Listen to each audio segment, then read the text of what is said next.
Hola, Carlos.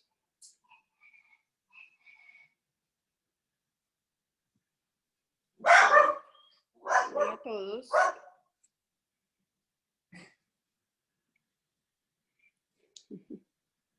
Hi, Khempo.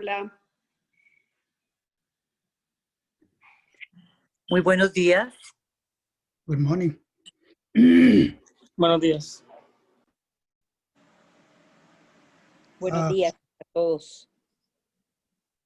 Buenos días.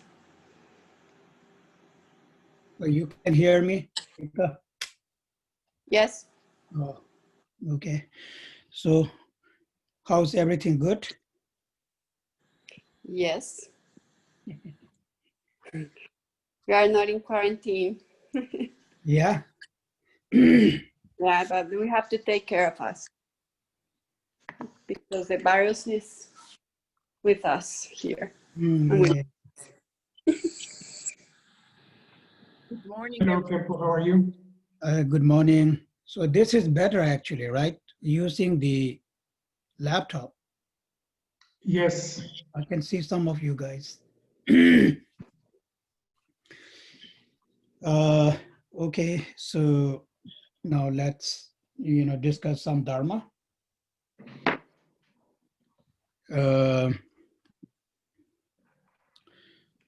Yes,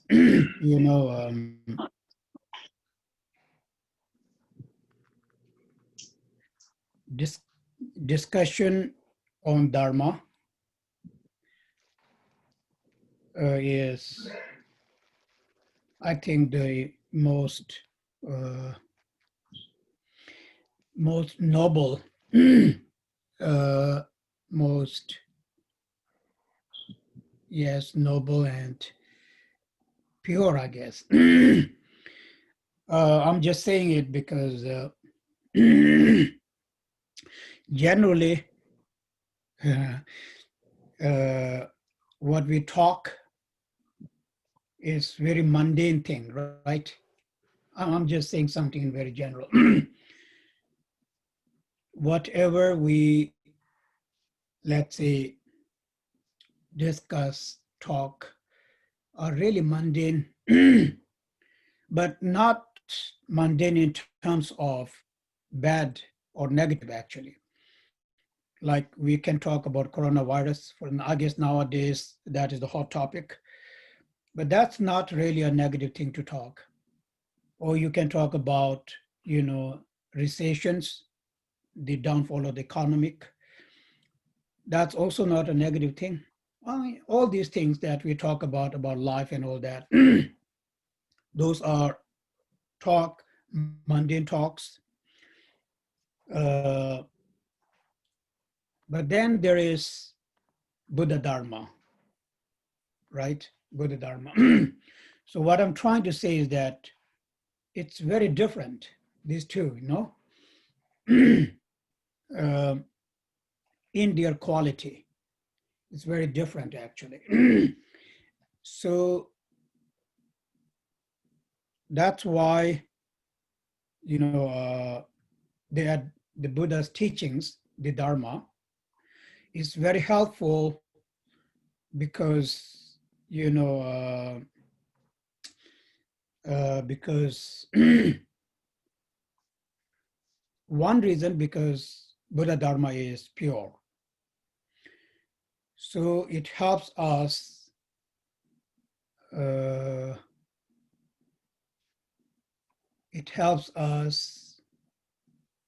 remain,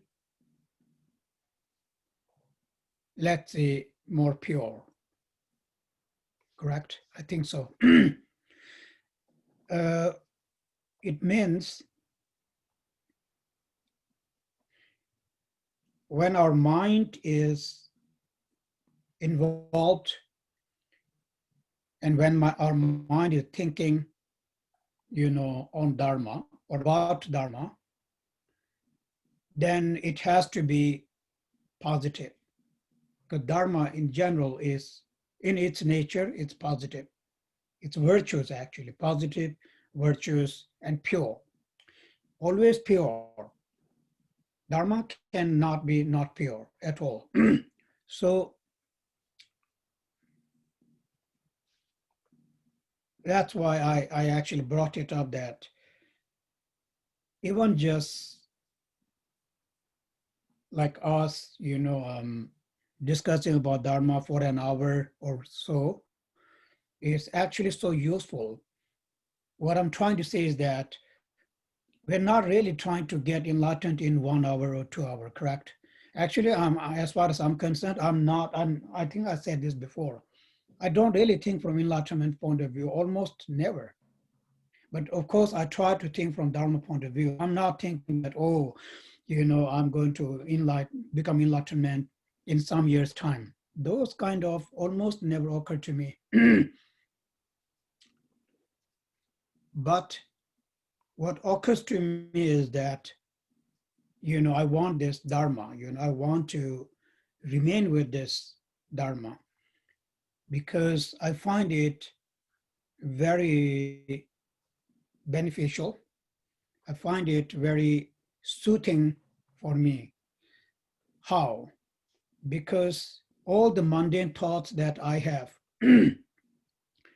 that I involve, mundane activity that I involve every day, it's kind of very boring. It's kind of very routine and I was going to say depressing, but it's not depressing, but somehow it's very lazy actually.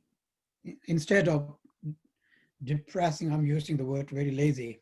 So it makes you or your life very mundane, right? That's the word, mundane. Now here is this Dharma, which is very fresh, like this, like we say, breath of fresh air, or breeze of fresh air, something like that. It helps to fresh our emotions in some ways, our state of mind in some ways, just by listening, correct? Just by listening, not even thinking about it, so to say. This is just, I'm saying in general, I'm actually speaking from my own point of view. So I don't know how all of you experience, Dharma talk. And it may not be always the case, but it is the case in most cases. So that's why it just occurred to me that how actually I feel very, very grateful to all of you because you give me this opportunity to say something, So it's an excuse for me to indulge myself in Dharma. Whatever little knowledge I may have, I'm just sharing it.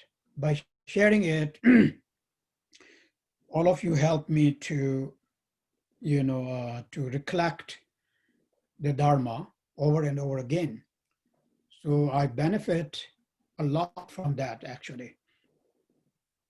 I benefit in terms of merit. I benefit in terms of, of increasing my knowledge. I benefit in terms of perhaps some maturation, right? So now you see that we all, it's independent, right? Independent, yes. Meaning like we depend on each other.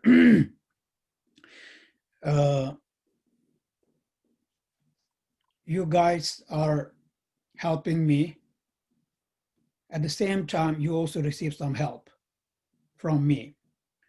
So we together, or us together, we are progressing in some level, on some level, making some progress in terms of Dharma.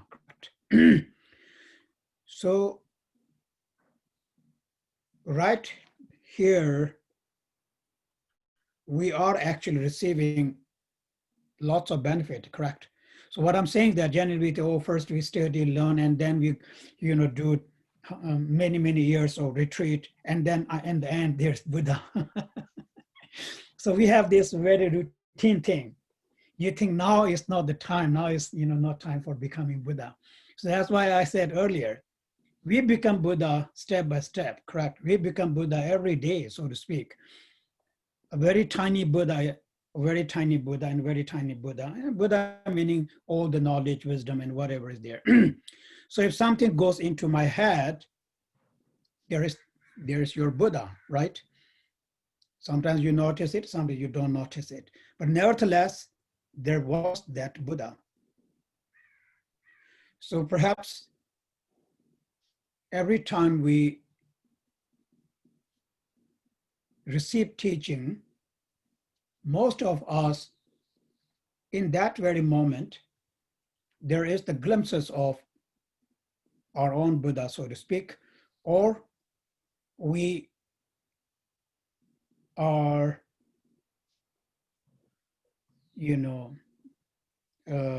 getting closer and closer every moment, every second, to that state of Buddhahood, I guess.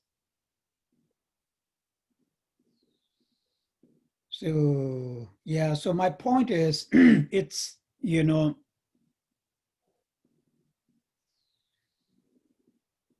whenever we become Buddha, we became Buddha because of accumulation of everything. We do not become Buddha out of blue. It's not, there is no magical power as so.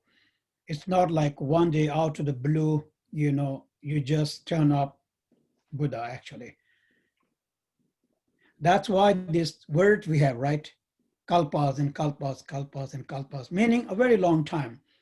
We may say millions of years, it doesn't really matter. It just means it takes time. In simple way, in a very simple form, it means it takes time. How long? That depends, actually. So because of this thing that actually we are doing. Okay, I should stop now. I think I said too many things and you need to translate. Thank you. Bueno, hablar del Dharma es lo más noble y puro. Lo digo porque en general nuestra conversación, lo que hablamos a diario es muy mundano. Y no digo mundano porque sea malo, porque por ejemplo ahora es frecuente que hablemos del coronavirus y eso no es malo, ¿sí? Hay que hablar del coronavirus o hablemos de la recesión económica o del calentamiento global o lo que sea, ¿sí? Pero el Dharma del Buda es diferente en su cualidad, digamos, en su calidad. El Dharma del Buda, por su pureza, nos ayuda a permanecer o a mantener un estado muy puro. Nuestra mente se mantiene pura, positiva y clara. Hablar del Dharma durante una hora es muy útil, no para iluminarnos en una hora. De hecho, yo nunca pienso en cuándo me voy a iluminar o que en tanto tiempo me iluminaré, pero encuentro que el Dharma es muy benéfico para mí porque toda el habla mundana la encuentro aburridora, rutinaria, como perezosa, y hace nuestra vida muy mundana. En cambio, el Dharma es muy fresco, es como una bocanada de aire fresco. Solo que con escuchar el Dharma, el efecto es que apacigua nuestra mente. Esto es muy común que suceda, aunque pues no siempre puede ser así.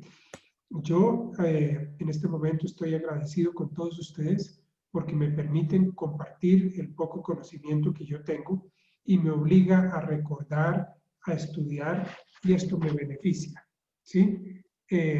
Porque también ayuda a incrementar el conocimiento y a mejorar el conocimiento que tengo. Entonces se puede decir que todos dependemos unos de otros. Ustedes me ayudan porque me obligan, digamos, o me motivan a estudiar y recordar el Dharma, y yo en cambio también les doy algo que es útil para ustedes. Entonces, todos progresamos en términos del Dharma. tenemos la idea de que para iluminarse hay que irse a un retiro, pasar muchos años en retiro, meditar y al final está la iluminación. Pero lo cierto es que en cada momento nosotros estamos progresando. En todo momento el Buda está en nuestra mente. Cuando recibimos enseñanzas es posible que a veces tengamos como chispazos de iluminación, chispazos del Dharma y cada vez estamos más cerca. Mi punto es que cuando nos convertimos en un Buda es gracias a la acumulación que hemos hecho durante mucho tiempo. No sucede por milagro, no es algo accidental. Por eso decimos que como bodhisattvas pasamos kalpas y kalpas practicando. Esto quiere decir muchísimo tiempo. ¿Cuánto tiempo? Pues eso depende. Okay. All right. So anyway, now coming back to our topic. So we are learning about 3 trainings. From the 3 kinds of training, we went through the first one, which is training in disciplines of the moral ethic. So we, kind of, very brief went through that. And now we will go through the second kind of training, which is training in meditation absorption, training in samadhi. And the third training is training in wisdom. Okay. So the second and third training is both meditation, it's about meditation. And in meditation, then, the second training is concerning the meditation of shamatha, the calm abiding meditation. And in Tibetan, we call it shi-ne. And the third training is concerning the vipassana meditation, insight meditation. And in Tibetan, we call it latong. So that's, the name of the remaining 2 trainings. So before we go into this teaching, I want to remind us, the teachings of the Buddha. As far as Buddha or Gautama Shakyamuni's teachings are concerned, there are 2 kinds, the Sutra and the Tantra, so to speak. The Sutra teachings, all of the Sutra teachings are summarized into 3 pitaka, 3 baskets of the teachings. So the 3 baskets of teachings are Vinaya, Sutra, and Abhidharma. So the Sutra teachings, all of these teachings that are nature of Sutra, so to speak, comes under this category of the 3 pitakas. And the second kind of teaching, which is then Mantrayana or Vajrayana, the Vajrayana teachings are, summarized into 4 classes of the Tantra, so to speak. So like, Kriya Tantra, Charya Tantra, Anuttara Tantra, then Anuttara Yoga Tantra, so to say. So I'm just, planting the seed in our mind about these names, because those are very important. I may have mentioned many times before, Shamaramchi many times actually told me this, but I think I said this many times. He told me that Khempo, it is about planting the seed of the Dharma in the mind of the people, which also means myself too. It's not about the result. And it always stayed with me. He said this few times to me, because since I travel around and teach, so sometimes we talk about that, the progress. So then he would say that it's not exactly about the progress itself as of now, but it is more about planting the seed and making those seed, stronger and stronger is really the, the important thing to do. So that's why anyway, so even hearing these names of the great masters like, Nagarjuna, Saraha, Chandrakirti, or Buddha or Shariputra, just by hearing their name, we plant the seed in our head. And then hearing these names about different types of teaching, like Vinaya, Abhidharma, all this. So, like I said before, because sometimes people think that, oh, these are, it's too much or too many things to think.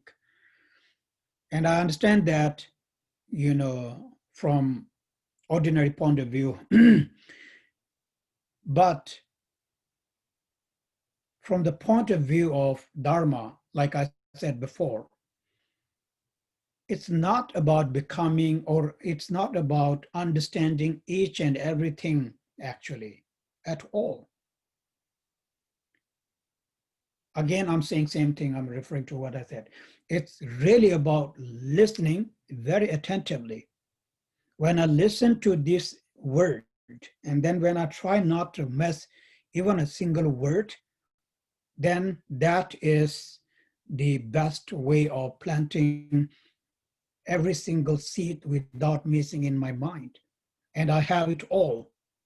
Sooner or later, all these words, all the things that I've heard will ripe, will become, realization, will become understanding. So we don't have to rush. It's not like as soon as the teacher says, I have to get it all. No, it's not like, mundane class actually. In the mundane class, yes, I guess that's how you do it.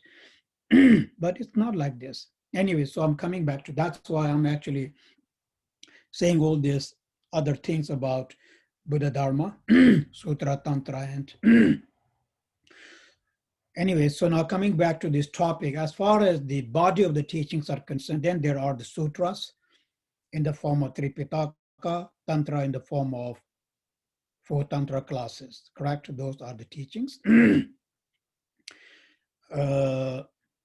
Okay.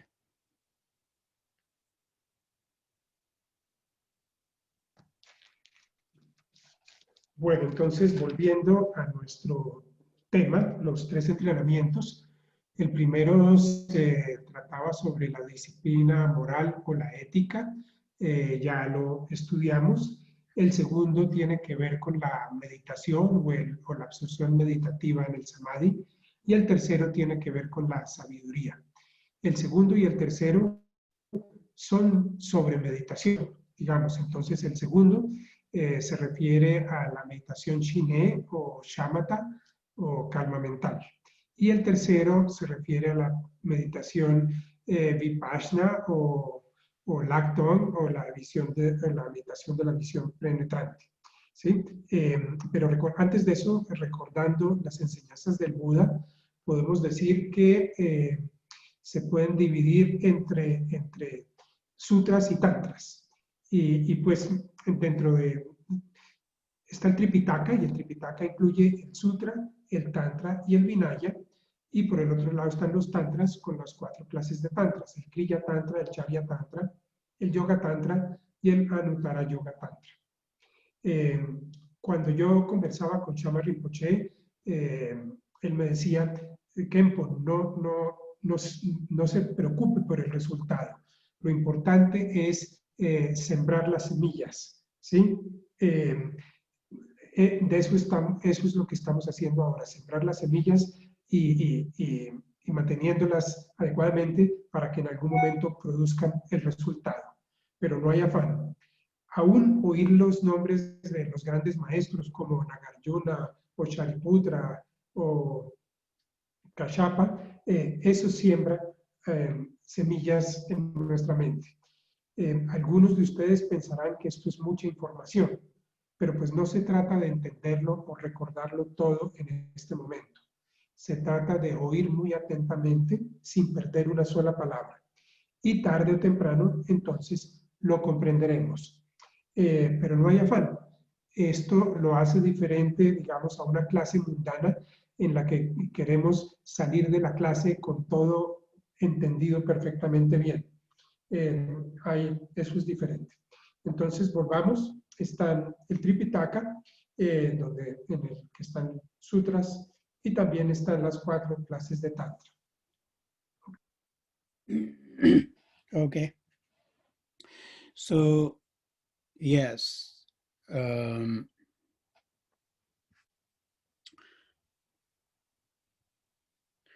Now, the nature of the teaching regarding Tripitaka, right? The first Vinaya. Vinaya is name of a body of teaching, and the nature of that teaching is it's a teaching based on different types of vows. Basically, we can say 7 liberation vows, 7 liberation vows or 8 vows, but 7 liberation vow is a very common thing that we talk about that. So that's why, all the teachings regarding the discipline of moral ethic comes under this category of the Vinaya, correct? Vinaya. And then second Pitaka, which is Sutra. What is the nature of the teaching regarding Sutra is concerned? Sutra actually is, again, the name of a collection of the teaching, or body of the teaching, in where it's very much based on questions and answers between Buddha and Bodhisattvas, and sometimes even between Bodhisattvas and Arhats. Like Heart Sutra, for example. Heart Sutra is a teaching, a sutra, let's say, but it's actually Abhidharma, but I'm giving you an example. And then it's, pretty much based on the questions, asked by Shariputra and the answers, by Avalokiteshvara, so to speak.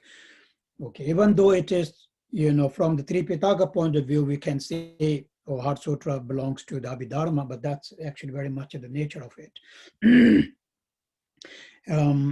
So in Sutra, most of the questions are actually regarding meditation, so to speak. So that's why, the second training, which is training regarding the samadhi, meaning meditation, is taught in this Pitaka of the Samadhi Pitaka. And then the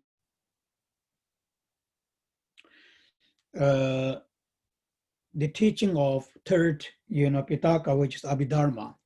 So Abhidharma, the nature of that teaching is, is actually highest view. When we say Abhidharma, it means it has the sense of realization or perfect understanding or perfect view. So the perfect understanding and the perfect view is none other than the perfect understanding and the perfect realization of emptiness, emptiness of self and emptiness of phenomena. So wisdom, the discriminating wisdom, that realizes emptiness, that is the nature of the teaching. And that's actually, you can see the third discipline or third training, which is, the wisdom itself, the Laton. So in this way, then Buddha leads sentient beings, to the liberation, actually, so to speak. The path to liberation are the three kinds of trainings. Without the accomplishment of the three kinds of trainings, then there is no gaining of the liberation at all. And so that's why I said this before many times, and I'm saying it again, that when we say dharma, for example, che, right, is the Tibetan word. That dharma, or when we take refuge, right, the actual object of our refuge, even though we have Buddha, Dharma, and Sangha, from these three, the actual object is now the Dharma, correct? And Dharma here is what? None other than the three trainings. Like I said in the beginning, it actually, I find it very helpful when we, helpful to understand what does it mean by taking refuge. In what exactly are we taking refuge, so to speak? So generally, yes, there are three jewels, Buddha, Dharma, and Sangha, yes, right? But from that,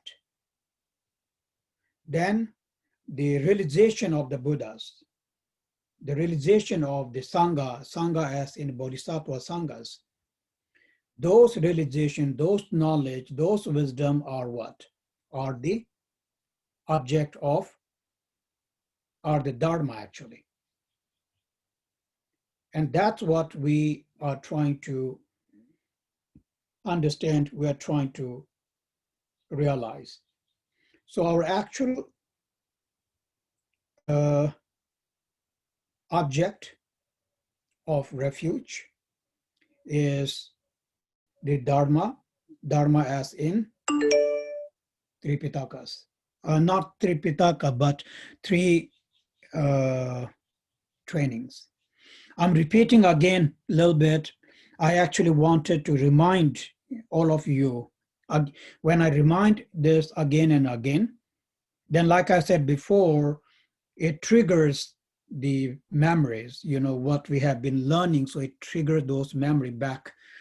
And in that way, then when our memories are triggered over and over again, that's how we strengthen the memory of the Dharma, right?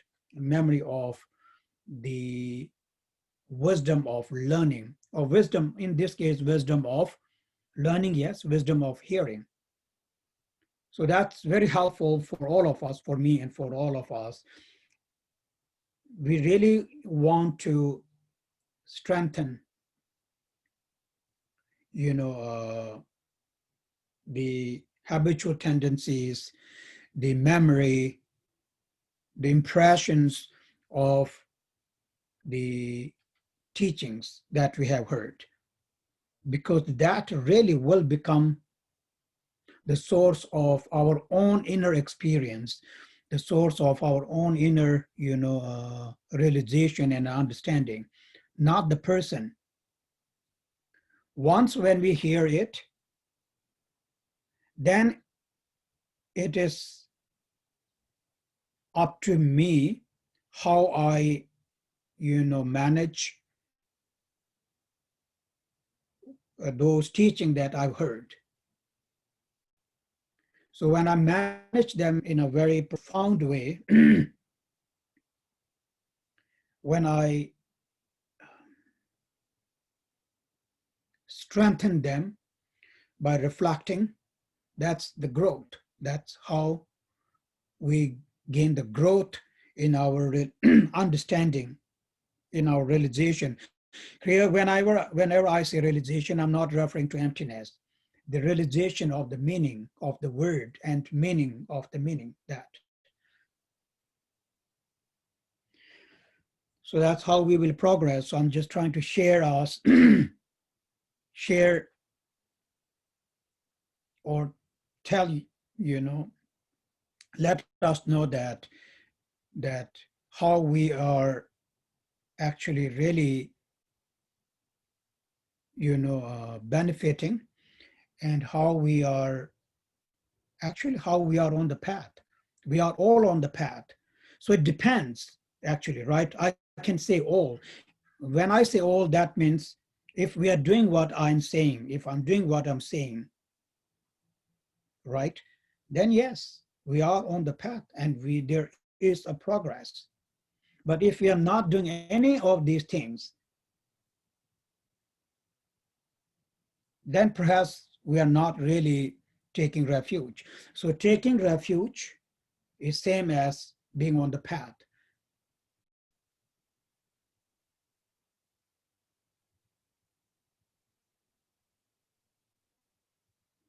Okay.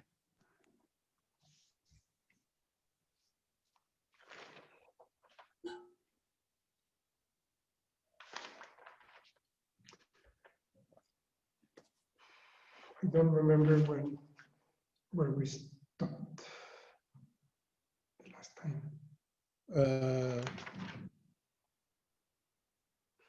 The nature of the teachings, that was how you started? Okay. Entonces, se me olvidó poner una raya. La naturaleza de las enseñanzas del Tripitaka, vamos a verla. Entonces, primero está el Vinaya. Podríamos decir, la naturaleza del Vinaya está basada en los tipos de votos que tomamos. Y se habla de los 7 votos de la liberación o de los 8 votos. Y pues todo eso está basado en la ética y la moral. De eso ya hemos conversado. El segundo la segunda clase de las enseñanzas del Tripitaka son los sutras. Y podríamos decir que la naturaleza de los sutras está basada en un diálogo, preguntas y respuestas entre el Buda o los bodhisattvas y sus estudiantes. Por ejemplo, ustedes recordarán el Sutra del Corazón, en el que Shariputra pregunta y Kashyapa contesta. Ese sutra también a veces se clasifica dentro del Abhidharma por lo que hace referencia a la visión. Pero pues este es un ejemplo de cómo, digamos, los sutras están basados en eso, en preguntas y respuestas. También es muy común que el tópico de los sutras sea la meditación. Entonces, por eso, digamos, el segundo entrenamiento se encuentra el entrenamiento de la meditación se encuentra acá, en los sutras, porque ahí es donde se habla de la meditación. Y la tercera enseñanza del Tripitaka, del Abhidharma, digamos, su naturaleza es que contiene la visión más alta. ¿Y qué queremos decir por visión más alta? El entendimiento perfecto de la vacuidad, tanto del yo como de los fenómenos externos. Y hasta lo que le llamamos sabiduría, que es el tercer entrenamiento. Entonces, Buda guió a los seres, a sus estudiantes, por medio de estos 3 entendimientos. En tibetano, Dharma quiere decir Cho. Podemos decir, cuando tomamos refugio, ¿en qué tomamos refugio? Entonces, normalmente se habla de tomar refugio en las 3 joyas, en el Buda, en el Dharma y en la Sangha, ¿sí? Pero, ¿qué entendemos al tomar refugio en el Buda y en la Sangha? Pues estamos tomando refugio en la realización que ellos tuvieron del Dharma. Entonces, en últimas, el verdadero objeto de refugio es tomar refugio en el Dharma. He entendido el Dharma como los 3 entrenamientos. Y yo repito esto una y otra vez porque esa es la forma en la que podemos fijarlo en nuestra memoria. Y esto es útil para todos, porque esa será la fuente de nuestra inspiración. La inspiración no es la persona que nos dice algo. Una vez que nosotros oímos una enseñanza, es, digamos, nuestra responsabilidad qué hacemos con eso. Yo puedo reforzar esa enseñanza por medio de la reflexión, ¿sí? Y así alcanzar la realización. Cuando aquí hablo de realización, no se trata de la realización última de la vacuidad, sino la realización del entendimiento del significado de la enseñanza que había recibido. Todos entonces estamos en el camino. al menos si hacemos estas cosas, si estudiamos y reflexionamos sobre lo que hemos oído. Porque si no hacemos esto, entonces podríamos decir, aún no hemos tomado refugio. All right. So now, why is meditation so very important? Because now we are going to talk about meditations.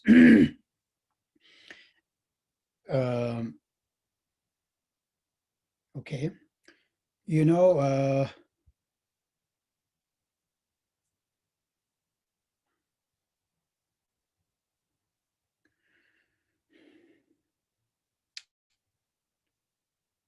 it's actually very important to have a very good knowledge about or understanding about what causes the suffering,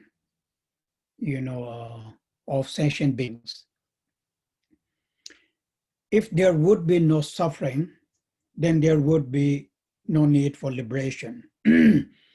Liberation is, liberating oneself from the suffering and the cause of suffering, correct? Otherwise, there is no need for, liberation, the word liberation, that. But then we have this words such as like Buddhahood, arhats, all that. But these, anyways, these are different types of name given to the liberation, actually. So, anyways, there are many causes, no doubt, for for samsara. Let's put it this way, right? Samsara. But when we say samsara, then here we are referring to the shortcomings of samsara from the four thought.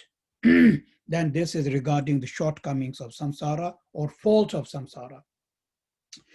Of course, the fault of samsara is none other than the suffering. If there would be no suffering, then, there is no fault, so to say. But if there is suffering, then there also must be cause, because it's cause and effect. So from the Four Noble Truths, we are referring to the truth of suffering, truth of origination, just so that in a profound way.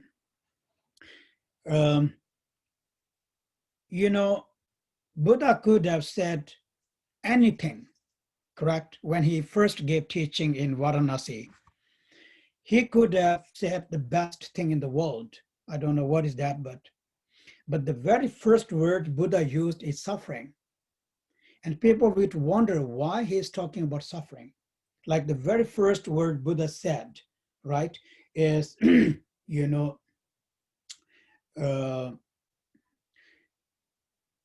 it is very important to understand the suffering. Then the second word he said is, it's very important to understand the cause of suffering. And people always, especially people like us, there are many people who do not like to hear these things.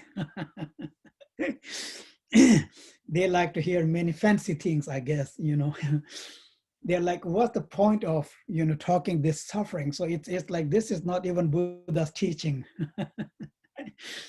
It's really those kind of thought, people with those kind of mentality is really object of compassion, actually. What I'm trying to say is that, like this example, correct? Before you treat the patient, first thing you want to know is the nature of the sickness of that patient. You can't just treat, you can't just give him medicine just like that. So first thing what you need, first you need to know the, the sickness, the disease, the cause of that disease. And then accordingly, you would give him or her the treatment, the medicine, and then that person will be liberated from those kind of pain or suffering. In the same way, here with this example of doctor, medicine, and sickness, we have this example of Buddha, Dharma, and the sentient beings, so to speak. Anyways, so here, my point actually is that there are many causes, but then there is one root cause for that, suffering. So what's the root cause? This we have heard 1,000 times, and we sort of almost neglect it. We sort of ignore this.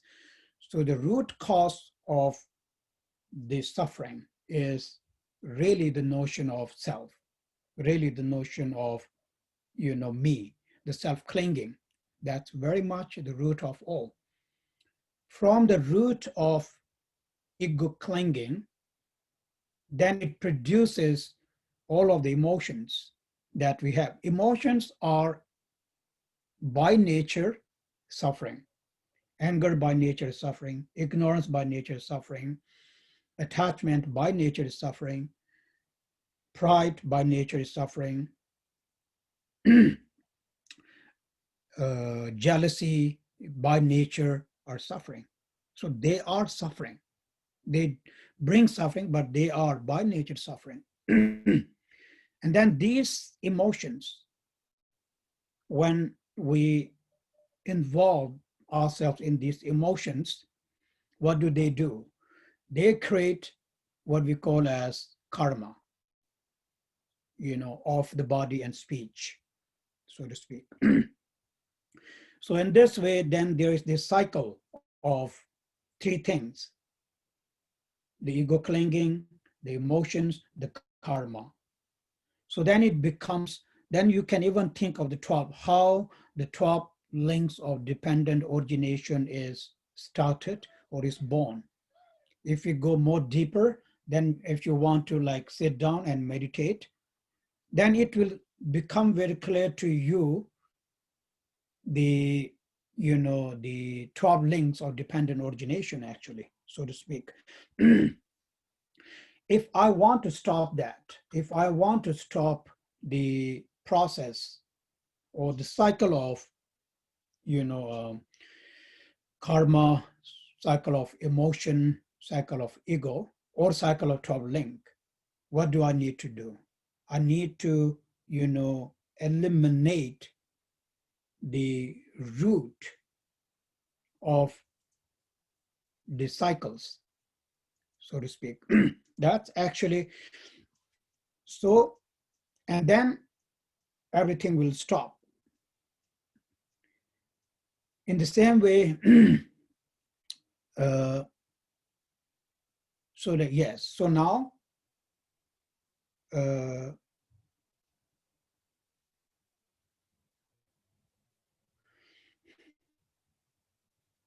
if I want to completely and absolutely end the suffering, then I need to realize, the emptiness of self. Without the realization of let's say emptiness in general, but here emptiness of self. And this emptiness of self, when that's a wisdom, that actually is a wisdom, the discriminating wisdom, that's a laton, when this discriminating wisdom of the insight wisdom is born in me, that is when, the notion of the false notion of ego will be uprooted 100%. Along with that, rest of emotions, karma, also will be uprooted. So which means from the three kinds of training, the last training, which is training in discriminating wisdom, is what we want to achieve, is what we want to gain. But in order to gain that, we can't just go straight to it, actually. In order to gain that, we have to build ground for that. So the ground through which we can give rise to that discriminating wisdom are the, first two trainings. The training in samadhi, the second, and the first training, which is training in moral ethics, so to speak. That's how they support each other, so to say. So otherwise, if we sort of, there's so many other kind of dharma that we do, the more of the physical dharmas, they're very good. But will they really help me to end the suffering? Then the answer is no, unfortunately, no. But they will here and there help to reduce to some extent, to some level. Here and there, it will, they will help us to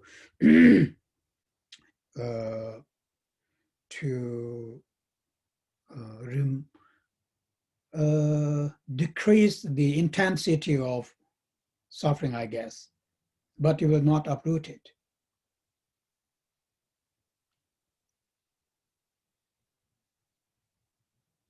Which dharmas are you talking about here? From the three, the first two trainings. Okay, thank you. They do not uproot the suffering and the cause of suffering. They only subdue the suffering and the cause of suffering. That's it. Okay. Entonces,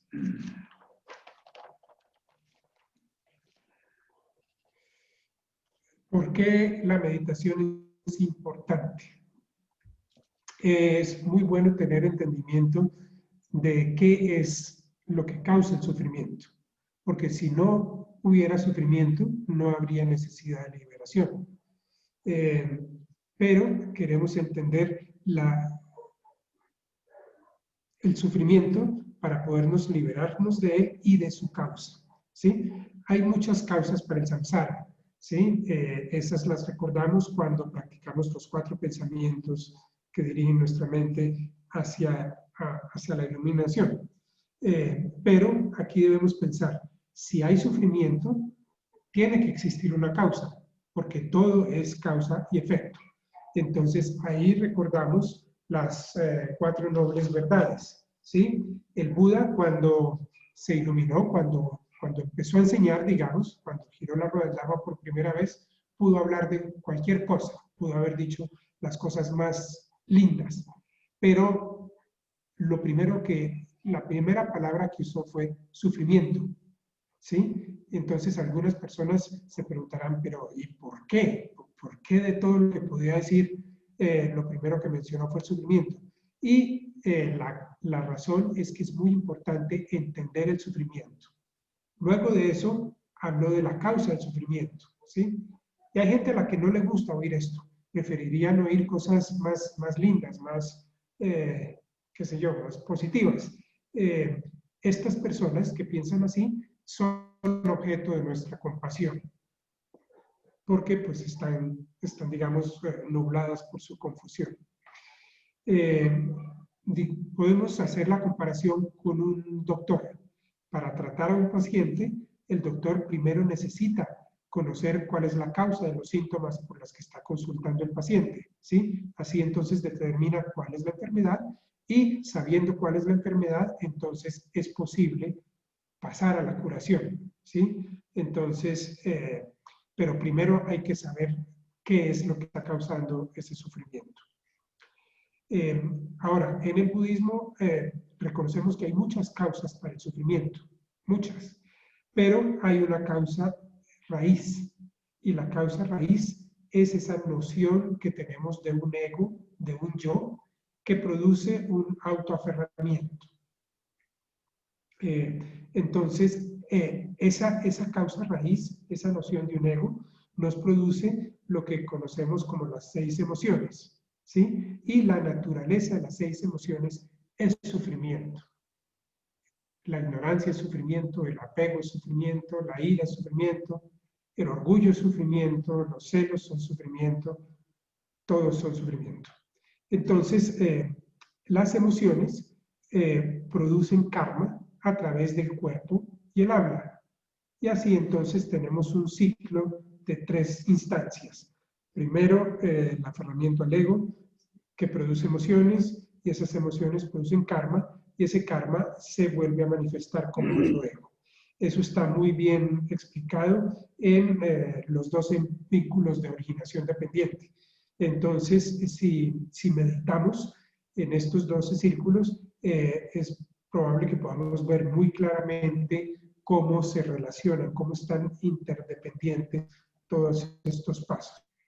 Y si queremos dar ese ciclo, entonces necesitamos eliminar la causa raíz. ¿Sí? Si nosotros logramos dar esa causa, que ciclos, todo parará. Por lo tanto, si quiero un detenimiento, necesito rezar, o sea, en tener el entendimiento pleno, la esencia de yo, llamamos la vía discriminativa, que lo por medio de él. Si no hay emociones y no hay entonces de los entrenamientos, el tercer es el que tenemos. El tercer es el que puede llevar a deshacer del yo. Pero necesito construirla con los elementos previos de la ética y el del samadhi. ¿Sí? Dentro de estos 2 primeros entrenamientos, entonces, hay muchos dharmas que son muy buenos porque nos ayudan a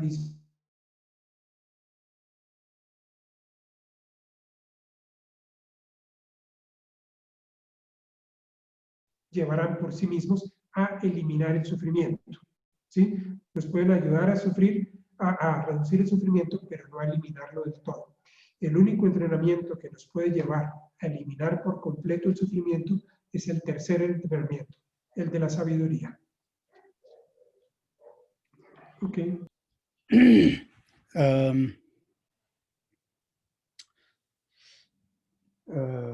You know, 2 things are there, self-cherishing and cherishing others. So let's try to, understand that, right?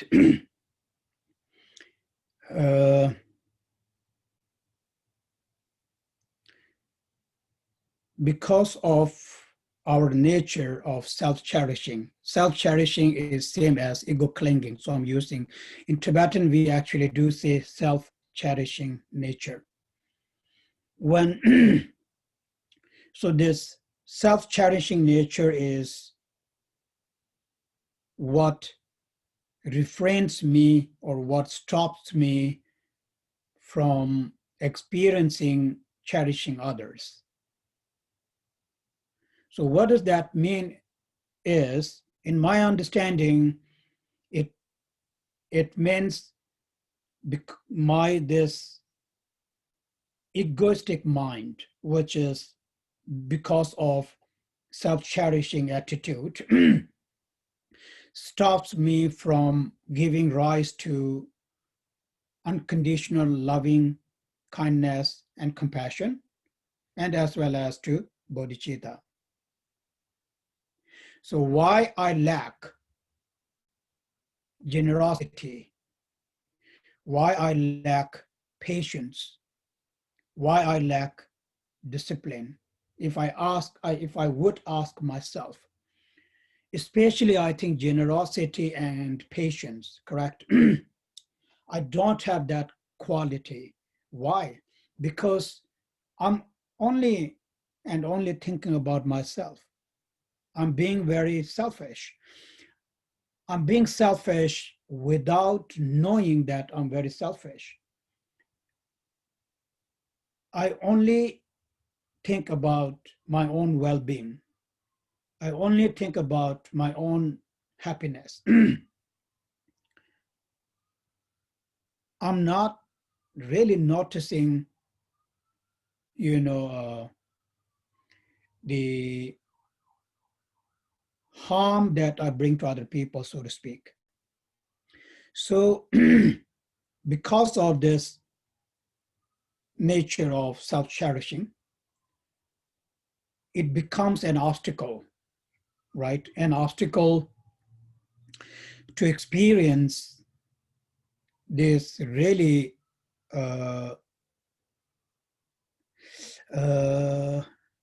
noble qualities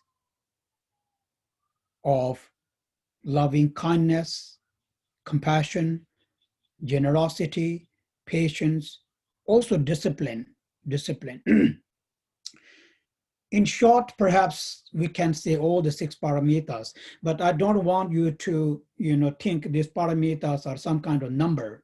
They're number 1, number 2, number 3. No, please understand them as a quality of mind, because generosity is a quality of a mind.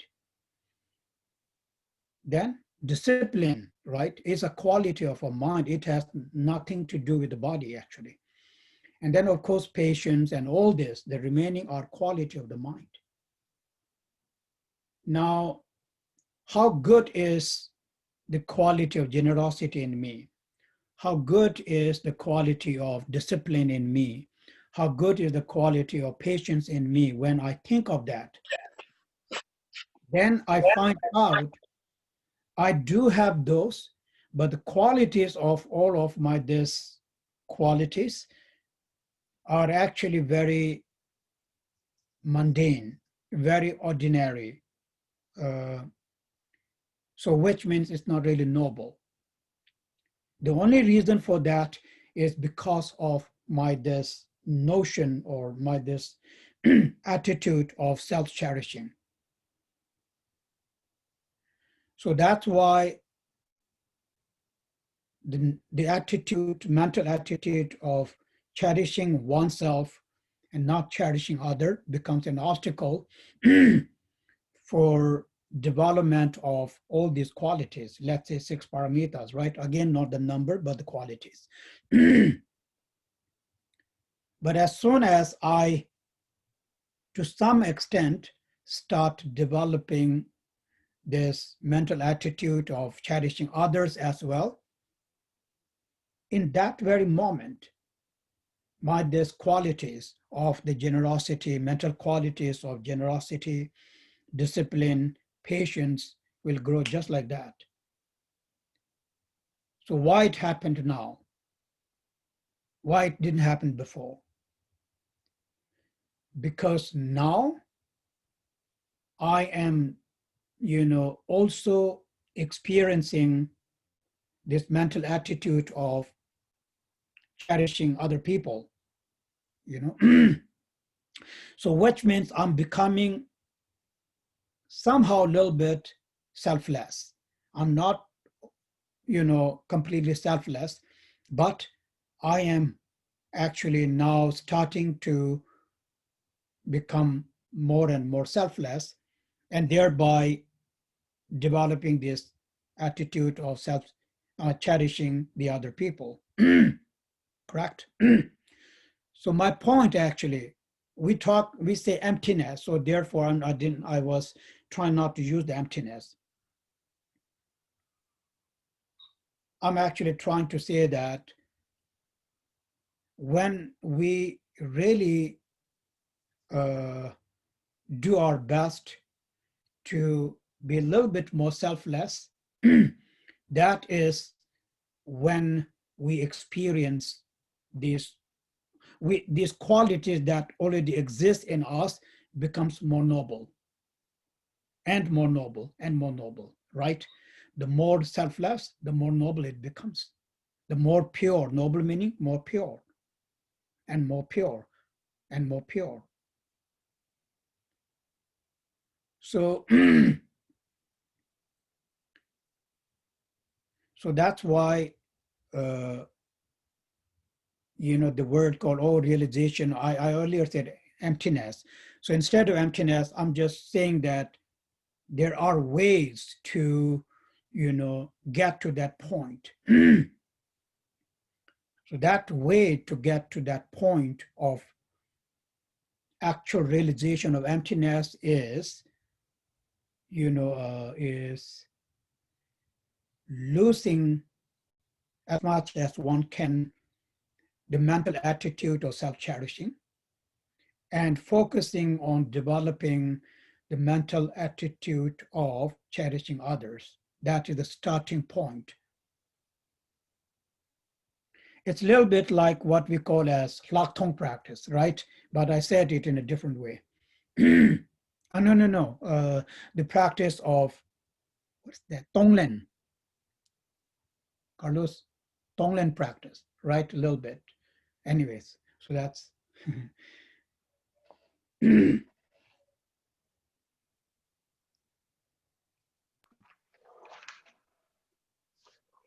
Entonces, vamos a hablar ahora de dos cosas, la autocompasión y la compasión por otros.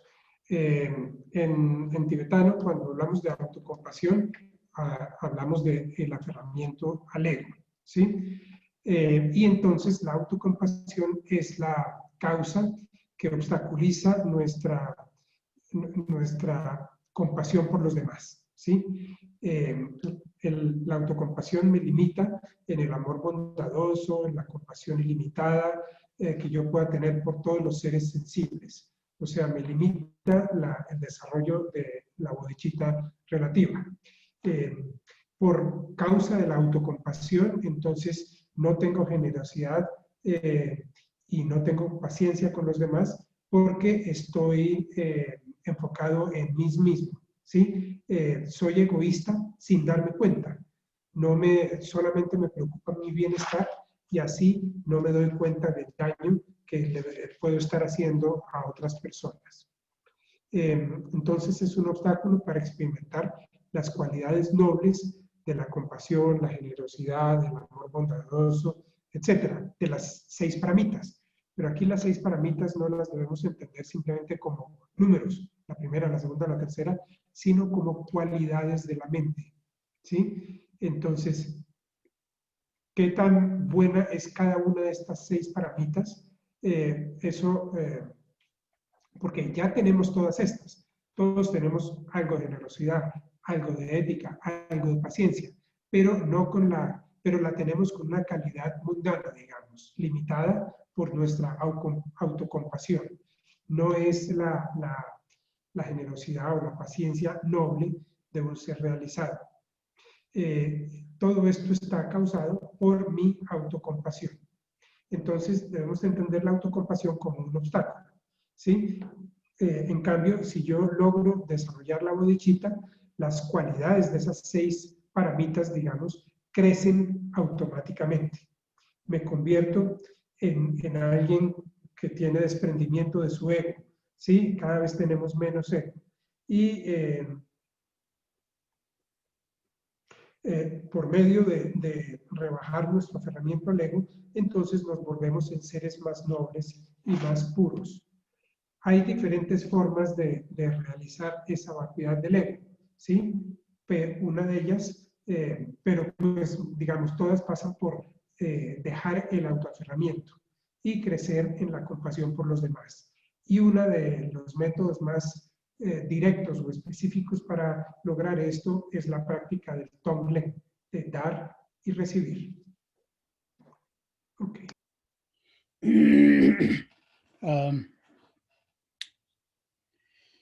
So,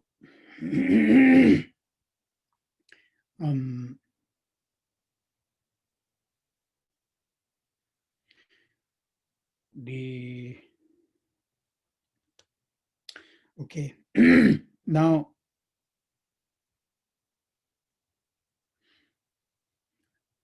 I said that the root cause of suffering is ego clinging, right? And it is true. But what causes ego clinging? If I would to ask that, then the answer is very simple. This notion of the self, self-cherishing attitude is caused by ignorance. Like we say, samsara is born from ignorance. We're not talking about the physical world, because physical world cannot be born from the mind. They are very different. So please don't think from that point of view. So when we say, well, samsara is caused by ignorance, samsara is born from ignorance, what are we referring to?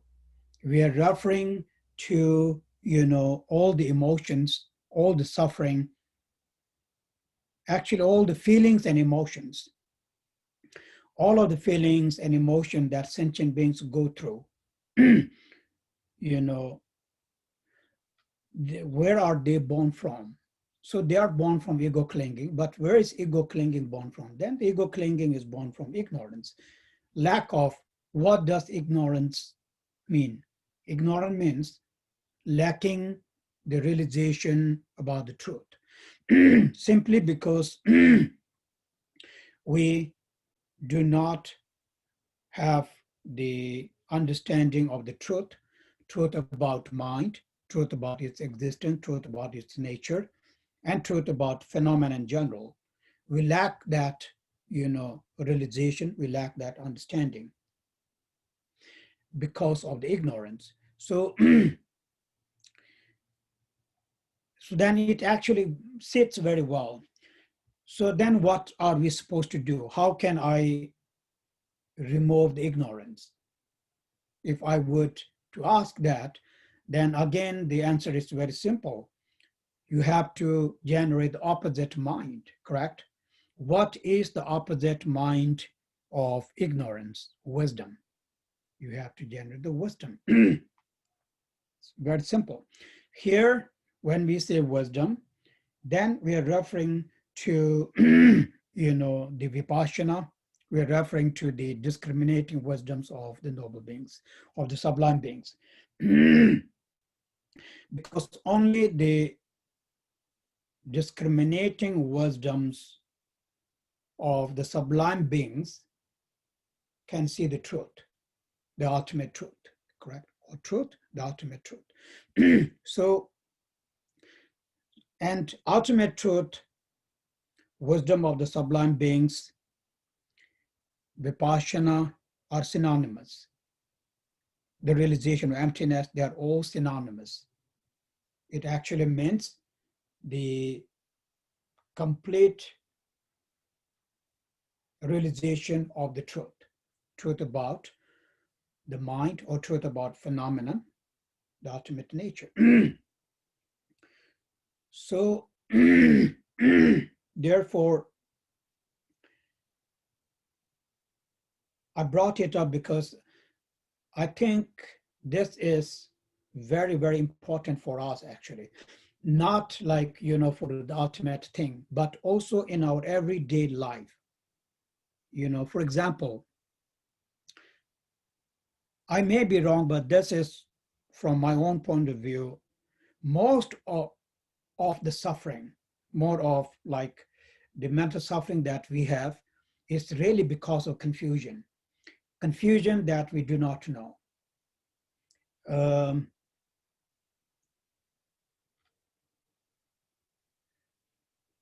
Most of the emotions, I think, is born from,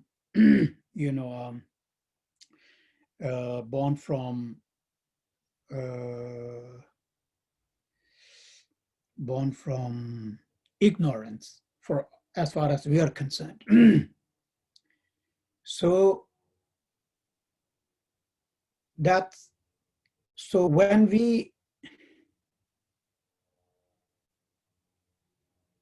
so it becomes very important for us to really, really focus on what is going on with me. You can do it on your own. Let's say you're going through this phase and it's a very emotional phase. So a lot of pain, a lot of suffering.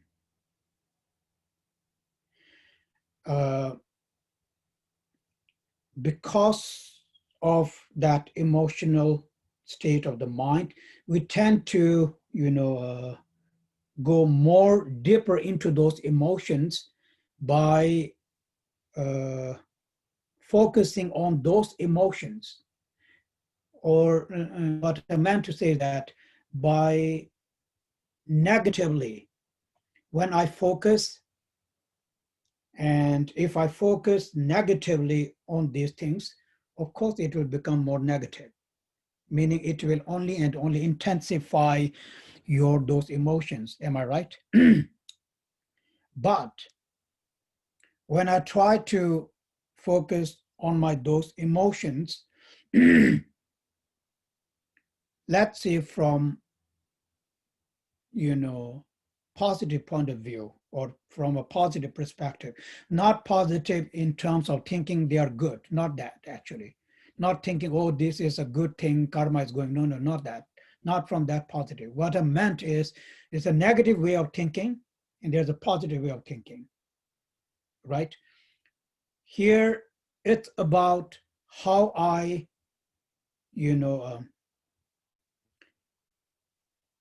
how I think about it, actually. So when I think about them negatively, they tend to become more negative. But when I think about them from the positive point of view, as in more from wisdom point of view, positive as in wisdom point of view meaning more from mindfulness point of view, correct? Is this clear what I'm trying to say? That's more like when I analyze, but when I analyze them with mindfulness. I analyze them with awareness. That's the positive part I'm talking about. Not like, oh, it's a good thing. No, not that.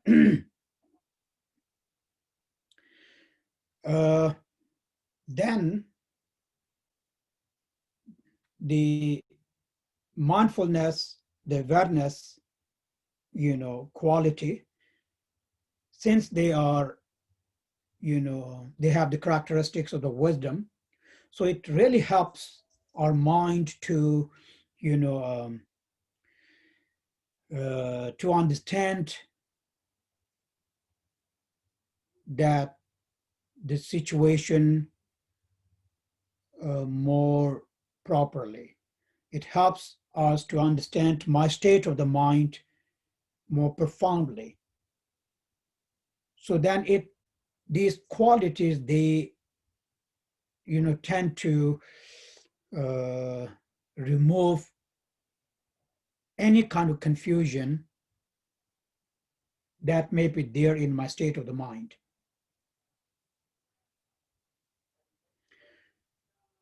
So therefore, they help these qualities.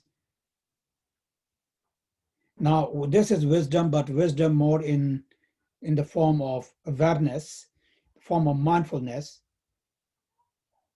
They help us to,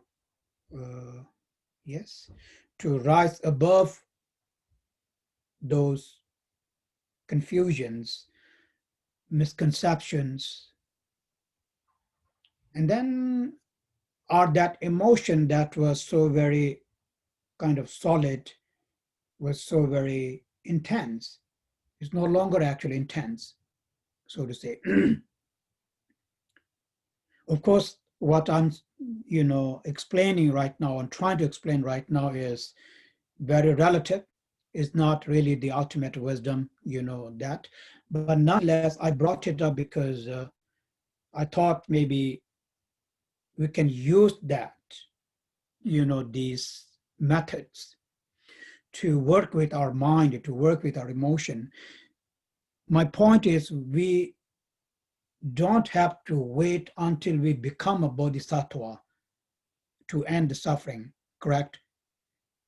Because when we become bodhisattva, then there is no suffering. I don't have to deal with the suffering or the cause of the suffering. But I have to deal with them before I become a bodhisattva, so to speak. So how do I deal with that?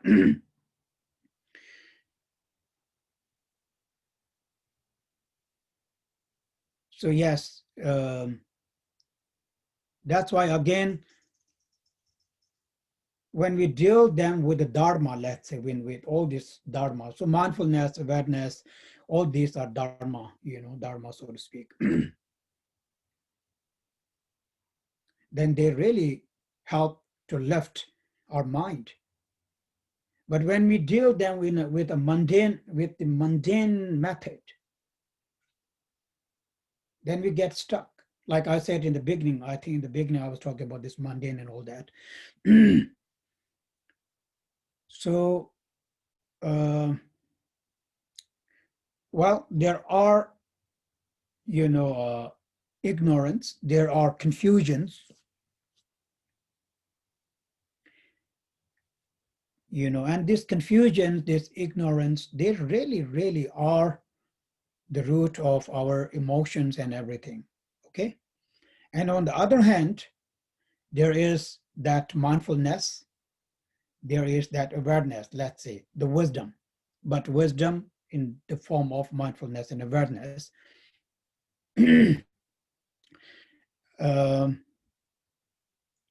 So we should not use confusion to overcome the confusion. That's what we are actually doing so far. Because it will never, of course, naturally it will never work, but instead it will only and only worsen it. So we need to use the wisdom in the form of mindfulness and awareness. And that's what I was earlier when I said that we should look into our emotions and all this pain that we have more positively, not negatively, those two terms. And anyway, so that's actually my point. So I'm trying to explain what I meant by looking into our emotions, with this negative attitude and with a positive attitude. I hope I made sense, but I kind of, was trying to go more into deep, so to say, so I guess I repeated a little bit here and there.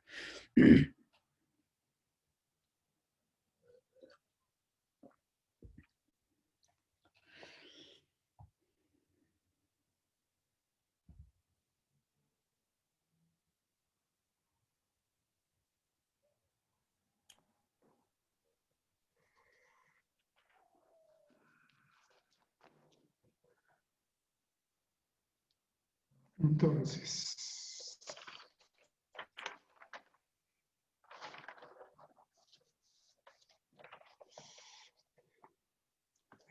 la causa del sufrimiento es el autoaferramiento. Pero ¿cuál es la causa del autoaferramiento? Es la noción de un ego, y esta noción de un ego es causada a su vez por la ignorancia. Entonces, la causa del samsara son todas las sensaciones y las emociones que nosotros tenemos. La ignorancia la podríamos definir entonces como la falta de realización de la verdad de la mente, su naturaleza y la naturaleza de los fenómenos en general. ¿Cómo podemos remover esa ignorancia? Pues simple, aplicamos el antídoto.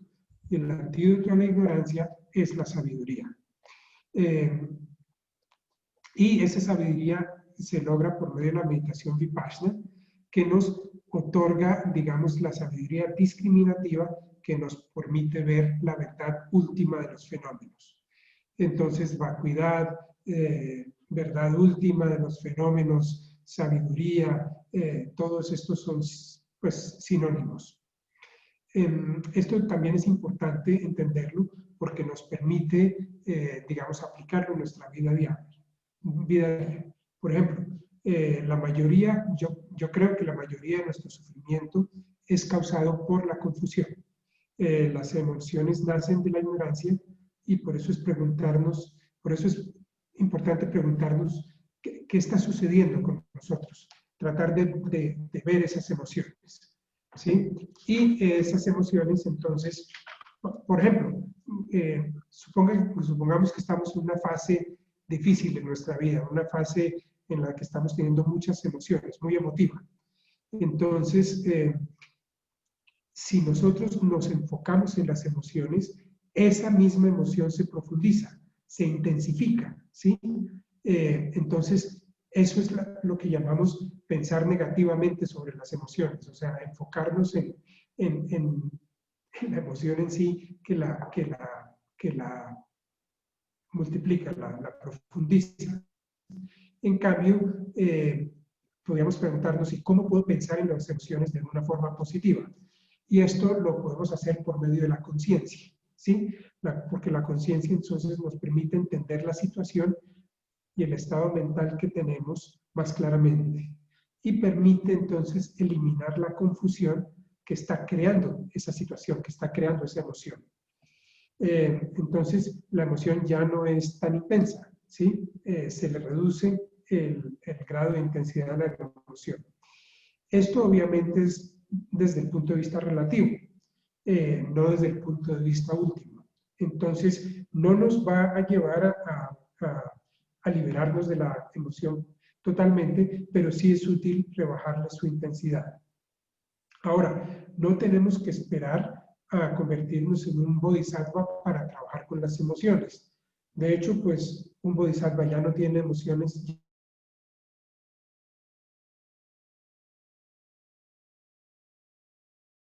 Nosotros pensamos positivamente, entonces positivamente en el sentido de tratar de comprender la naturaleza de la emoción y no simplemente centrarnos en la emoción en sí, esto, digamos, levanta nuestra mente. ¿Sí? En cambio, si pensamos negativamente, digamos, con el enfoque de quedarnos atrapados en la emoción, pues eso trae más sufrimiento. Entonces, la confusión trae sufrimiento, la conciencia trae liberación. Ahora, no podemos usar la confusión para salir de la confusión. Sí podemos usar la sabiduría para salir de la confusión. Entonces, ver las emociones desde el punto de vista positivo, o sea, ver las emociones desde el punto de vista de su naturaleza, es positivo, mientras que verlo desde una actitud negativa, que sería centrarnos en la emoción. Espero haber sido claro, digamos, o haber dicho algo con sentido. Yo estaba tratando de profundizar en las emociones y cómo éstas nos producen sufrimiento. So now you understand the meaning of meditation now. Actually, I'm explaining the meaning of meditation in a very, trying to put in a simple word. All this is meditating, right? But, okay, you know, there is this,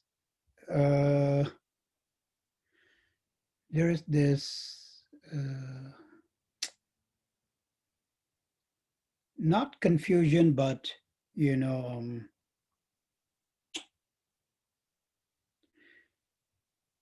this notion, I should say, this notion in the world, in the universe, about meditation, which actually is a little bit wrong. Because whenever we think meditation, the first thing that comes to our mind is what? Is sitting down very comfortably and, you know, and focusing, I guess, on some kind of objects. Concentration, yes, they say we try to concentrate. That actually is a good word. I like concentrating better than meditating, actually, because concentration makes sense to me. But meditation, I mean, meditation, anyways, these are English words. So, because for me, meditating, generally it actually means thinking. So concentrating is more intense, so to speak. Anyway, so in this world, when we say meditation, people have this notion that of thinking something very nice, I guess, in your mind, something beautiful, something pleasant that makes you feel good, all these things. um,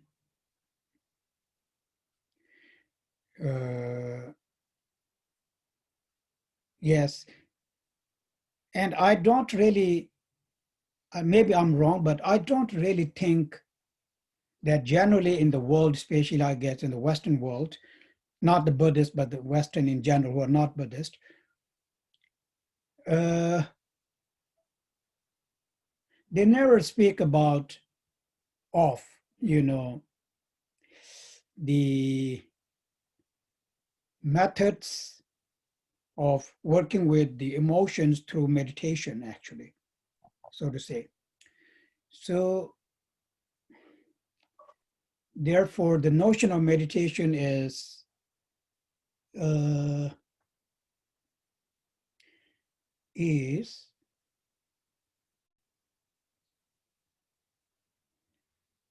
just trying to remain calm. Maybe that's it. That's what perhaps I'm trying to say. Is that right? I think that's, in the world. So not, trying to remain calm, trying to remain peaceful. That's it. And that's meditation. That may be it. So what I'm trying to say is that now you see the big difference, what I explained already to you about how, we work with our emotions, with our feelings, with our confusion through this meditation, and how we come to the root and how we really try to, destroy the root. And here is this one thing where one is only trying to stay in a very calm state of the mind, trying to stay in a peaceful state of the mind. There's a very big difference between these two. So that's not meditation from general meaning of the meditation from the Buddhist point of view. Because from Buddhist point of view, meditation is a very skillful means that helps us to destroy the cause of emotions and the sufferings caused by emotions. That skillful method, that's meditation. So it's not just sitting down, closing our eyes. It's not only about that, actually, correct? So it's not only about just trying to remain in a peaceful state of the mind, because that will not help me to, destroy my suffering, cause of all the emotions, all that. Perhaps I can stay in a state of that state just for, maybe a couple of few minutes. That's about it. So it's very, that's not really meditation, actually. Anyway, so what I'm trying to again say is that, because we have heard Dharma for many, many years, so there are so many, let's say, things that we can focus on, actually. When I say we should try to develop mindfulness and awareness, and then you guys may be wondering, well, how do I do that? So this, I'm saying, all the teaching that we have heard is called wisdom of hearing. Over the years, we try to recollect those teachings, especially concerning meditation. When we recollect, when we try to remember those teachings, then it triggers those knowledge in you. And that knowledge itself becomes itself, those knowledges, they are the quality of the mindfulness. They are the awareness. Am I clear what I'm trying to say? So we should not think that, oh, I don't have what's called, the quality of mindfulness and awareness. We do actually, because we have heard Dharma over the years. And somehow at the back of our mind, subconsciously, they're all there. But we have not,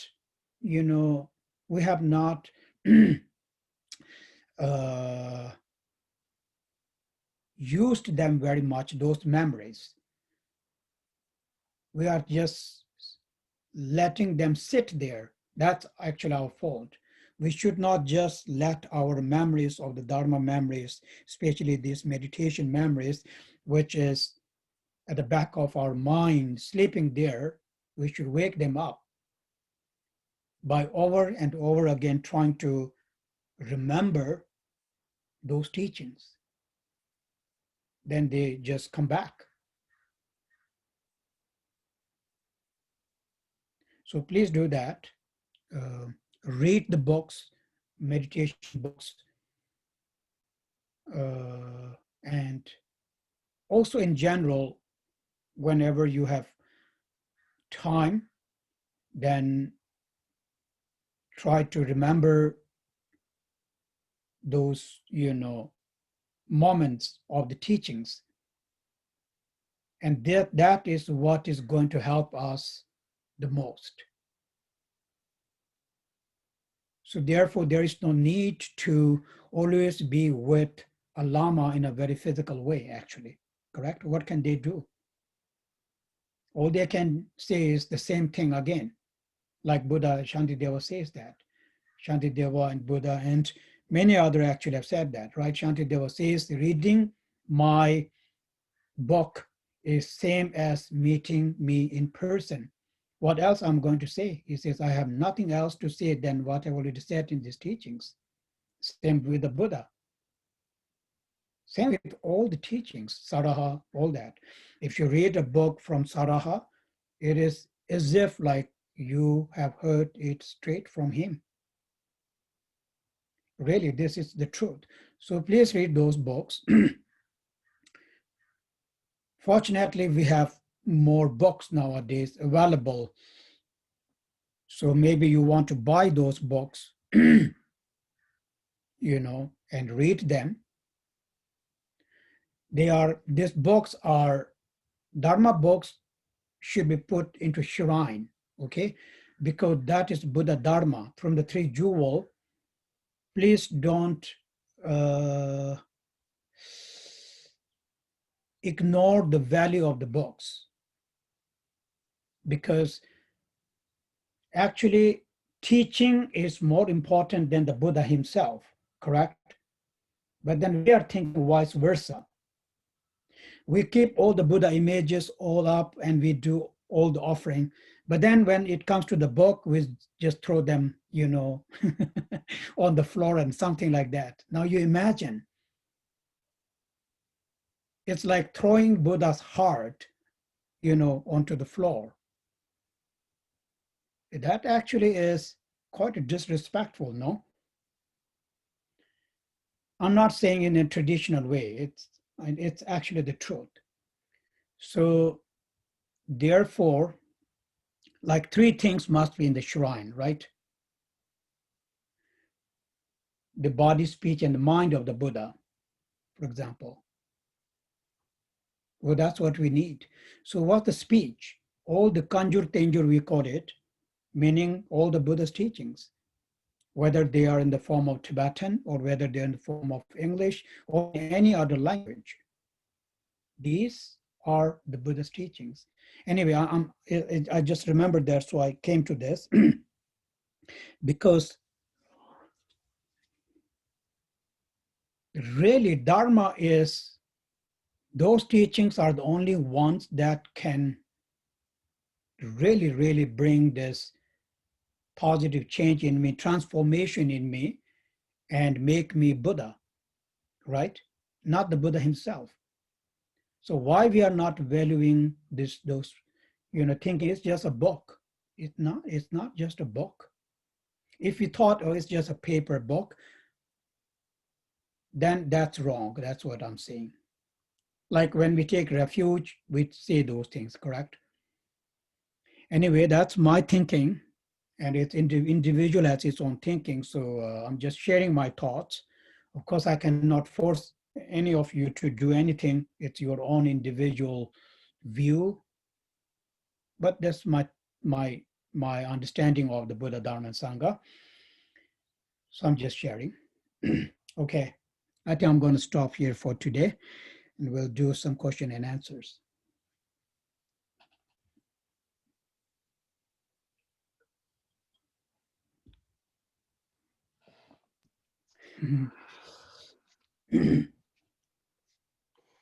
Entonces, pues lo que he tratado es de explicar la meditación en palabras simples.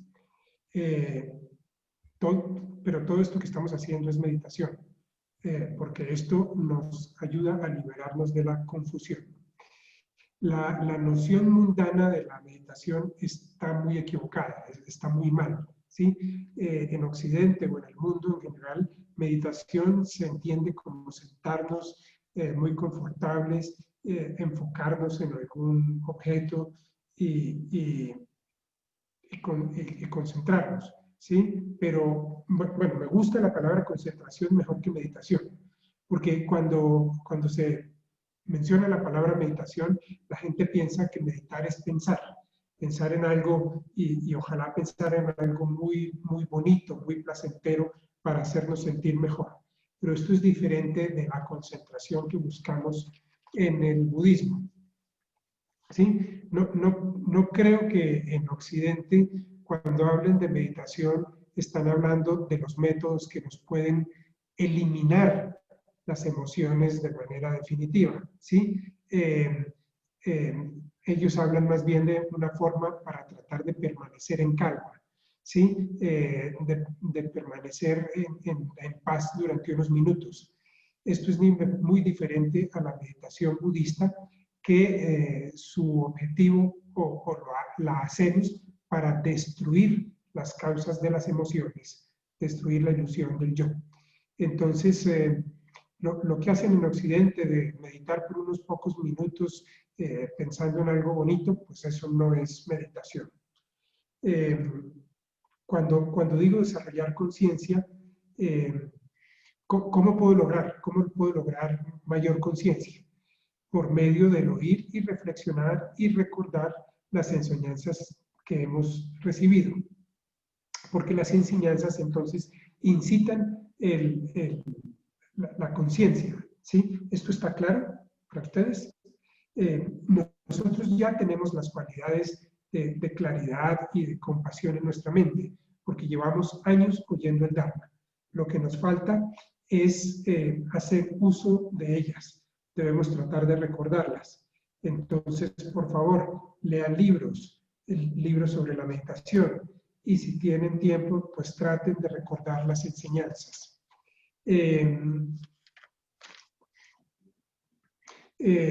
No es necesario tener a un lama al frente todo el tiempo. De hecho, pues, ¿qué podrían hacer los lamas si estuvieran al frente nuestro todo el tiempo? Repetirnos lo mismo. Entonces, mejor recordemos lo que dijo Shantideva, que dijo, leer mi libro es como tenerme en persona. Lo mismo con un libro de Saraja o con cualquiera de esos grandes maestros.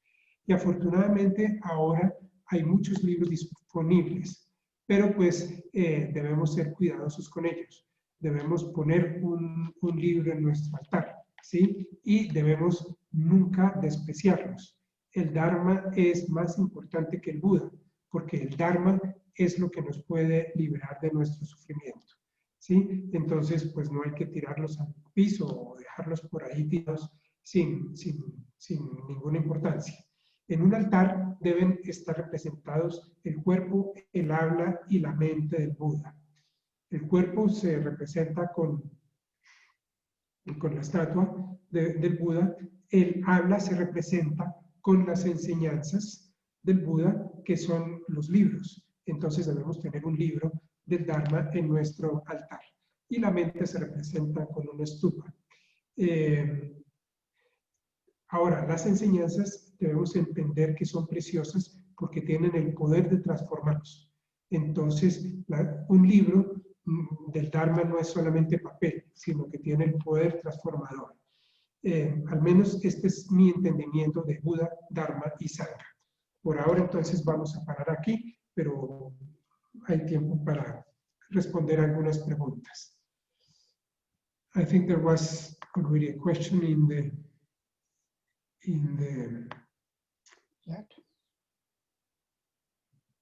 chat. Yes.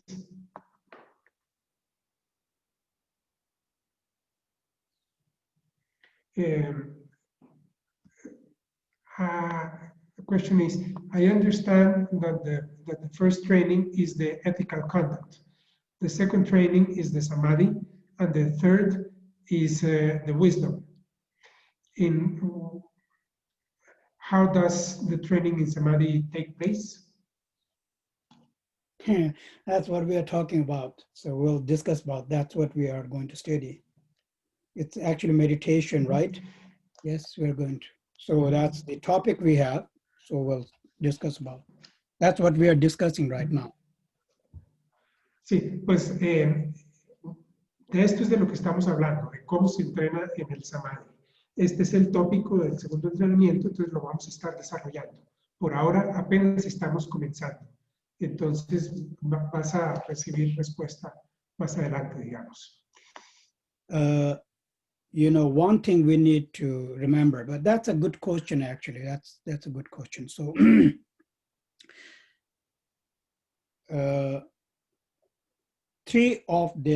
these three things should always be present together when we are practicing, actually. When we are meditating, we need discipline. When we're meditating, we need wisdom, correct? So it's not like they're not separate. So we should not think that we separately practice them. That's not exactly, you know, how it works. We practice them, or we try to practice them together, because if you don't practice them together, they will not become perfect. Like, for example, the discipline of the model ethic will not be perfect without a proper wisdom and without a proper meditation. In the same way, the meditation will not become a proper when it will, you know, when these two things are absent from it, like the samadhi and the discipline. So in our everyday life, it actually always is like this. In our everyday life, you know, even when you speak a word, you know, you need that awareness, you need that discipline, you need that concentration, correct? Even if you're giving a speech, generally speaking, from the mundane point of view, of course, from Dharma point of view, then you definitely need that. So then these three qualities can sort of, you know, become more and more and more and more profound as we advance on the path. So yes, that's a very good question, and that's, you know, so yes, we need to accomplish them, you know, simultaneously.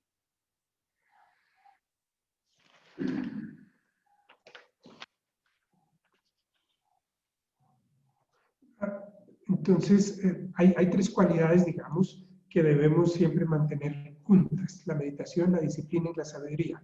Porque cuando nosotros meditamos, debemos meditar con disciplina y con sabiduría, ¿sí? No son tres cosas separadas. Debemos trabajarlas juntas. Si no las trabajamos juntas, entonces no se perfeccionarán. Porque, por ejemplo, cuando nosotros vamos a hablar, a dar un discurso,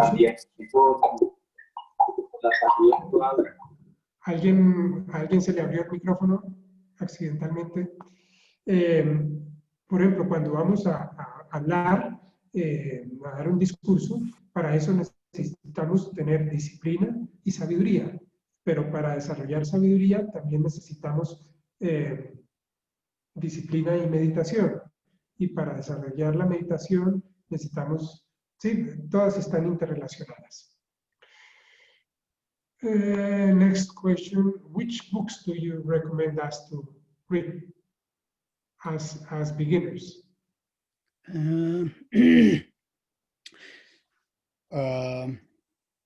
It really depends what is available in your language, correct?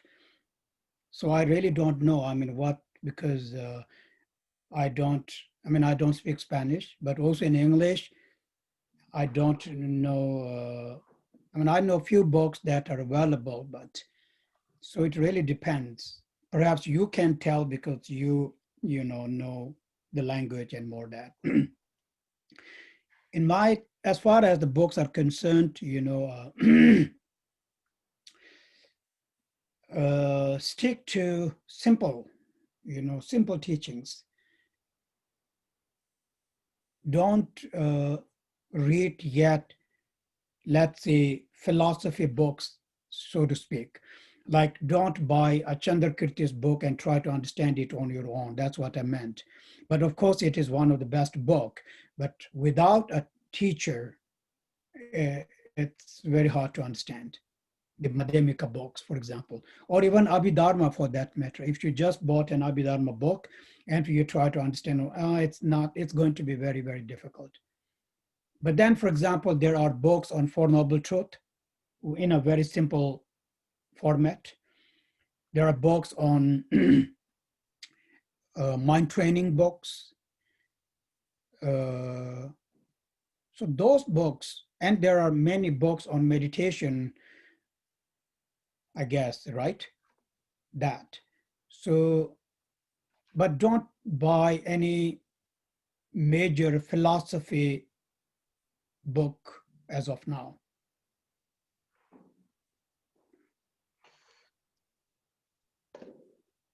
Bueno, entonces, ¿qué libros? Eso depende de qué haya disponible en español. Yo no hablo español y no sé qué libros hay disponibles. De pronto en esto, Carlos, yo los puedo ayudar mejor porque conozco que hay disponible. Pero mejor empezar con libros que tengan enseñanzas simples. Por ejemplo, sobre las 4 nobles verdades o sobre las emociones, algo así. No les recomendaría que compraran un libro de Chandrakirti. No porque no sea bueno, es de los mejores, pero pues son libros sobre filosofía budista muy profundos y muy difíciles de entender. Entonces, no compren libros de Abhidharma o del Madhyamika, porque para eso se necesita un maestro que los pueda guiar. Por ustedes mismos sería casi imposible que entendieran un libro de estos. Entonces, pues libros sobre las 4 nobles verdades o libros sobre el entrenamiento mental, sobre meditación, eso sí se los recomiendo. You have, life There are story. no more questions. The life story of Mila, if you have Milarepa's life story, those are the best teachings. Or Rechungpa, Marpa. So if those books are, and those are in English too, so if you read them in there, it's not about life, it's actually all about teaching, right? So like I said many times, those are really, really very good teachings actually.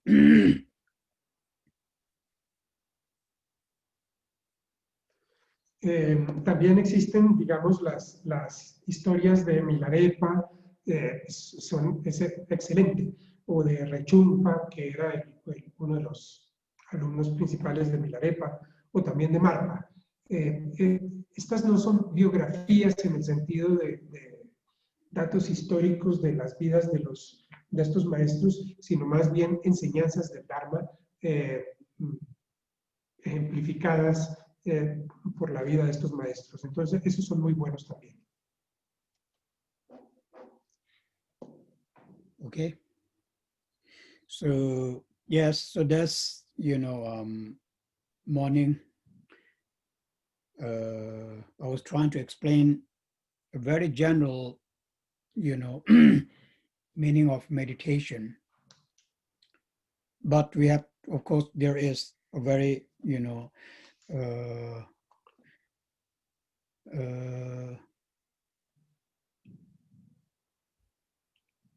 particular teaching on samadhi, which we will do in the coming Sundays.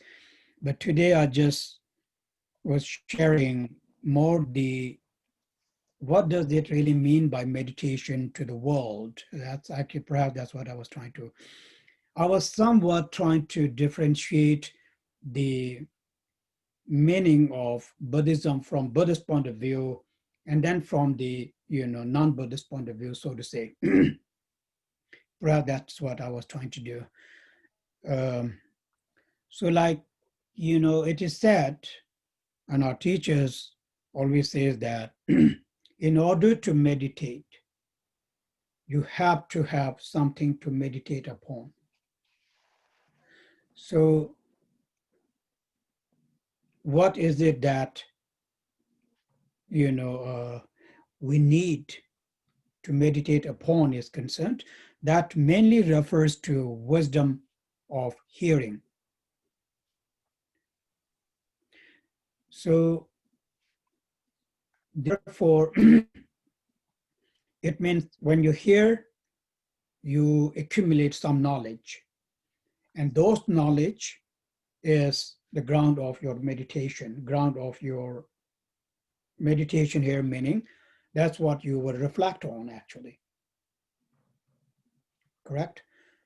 Without the knowledge, especially if you know nothing about meditation, then what are you actually going to meditate? Right? When you say I'm going to meditate, you need something to meditate upon. So like people may say, oh, I'm going to meditate on breath. And no, that's slightly, so this is the difference actually. People may say, oh, I have, because I can meditate on, like, on the ocean. I can go to the beach and then think about ocean. Not that's not really meditation. That's what I'm saying here. Like you say, oh, I can meditate, go out, it's a very beautiful weather, and then, space, think about space. So all this, you can call it meditation, it's up to you, but it's not a meditation for me because it's not helping me in any way to, with my emotions. Like, visualizing the space or visualizing the ocean or whatever actually, right? But I'm not saying they are useless. I'm not saying that, they can be used in some way, but this will come to that later. So that's why from the masters of the meditation, they are actually saying that you need a certain knowledge, and this knowledge is what is going to help you to have much better understanding of your own nature of the mind. Because at the end of the day, I'm meditating to improve my mind. I'm not meditating to improve the space or the water or the wind. That has nothing to do with me, right? My purpose of meditating is what? To improve my mind. Let's put it this way. The mind can be only improved with the knowledge, with the wisdom, nothing else. So that's why developing those Dharma memories, Dharma teachings, which we have already accumulated in the past, the memories that we have at the back of our mind. So we have source to meditate. That's what I said already, actually. So do not think we have nothing, actually. We do. All we need to do is we need to, we need to recollect them. We need to, yes, focus back on those things and then grow them. That's really the actual meaning of meditation, because that's what is helping all of our memory, knowledge, and wisdom grow and advance and advance and advance. That is the actual meaning of meditation in my thinking.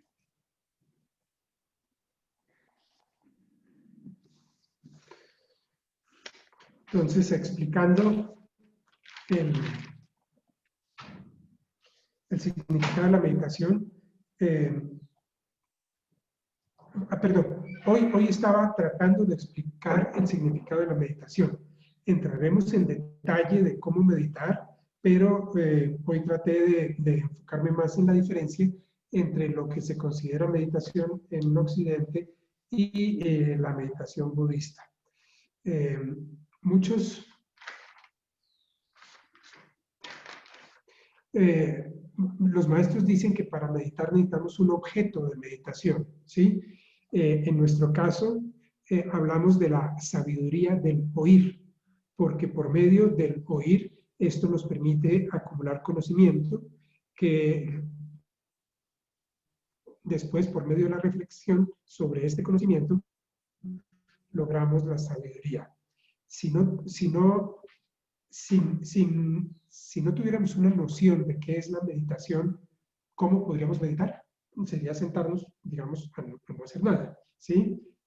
Ahora, en Occidente, la gente tiene o toma objetos de meditación más mundanos. Entonces alguien puede decir, voy a meditar sobre el pan, o voy a meditar sobre el océano, o voy a meditar sobre el espacio.